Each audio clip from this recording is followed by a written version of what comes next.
China രണ്ട് കാര്യങ്ങളിൽ dominate ചെയ്ത് കഴിഞ്ഞു. ഒന്ന് EV ഇലക്ട്രിക് വെഹിക്കിൾസ്, അതുപോലെ ടെലികമ്മ്യൂണിക്കേഷൻ, മൊബൈൽ.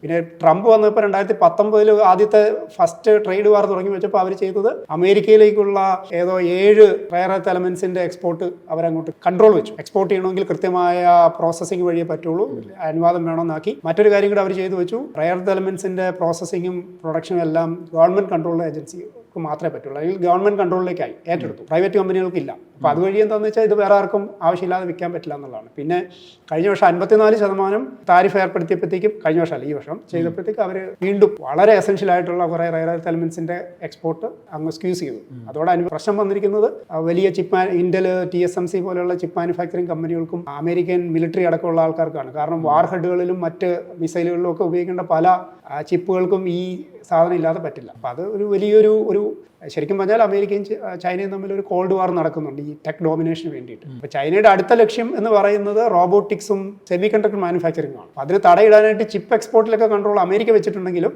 അവരിപ്പോൾ നേറ്റീവായിട്ട് ട്രാൻസെൻഡും ഷവോമിയും അതുപോലെ പല കമ്പനികളും സ്വന്തമായിട്ട് ചിപ്പ് മാനുഫാക്ചർ ചെയ്യാൻ തുടങ്ങിയിട്ടുണ്ട്. അത് സ്കെയിലപ്പ് ചെയ്യാനുള്ള ശ്രമങ്ങൾ നടക്കുന്നു. അപ്പോൾ അടുത്ത 5 വർഷത്തിനുള്ളിൽ അവരത് ആ മേഖലയിലേക്ക് കടക്കും എന്നാണ് കരുതുന്നത്.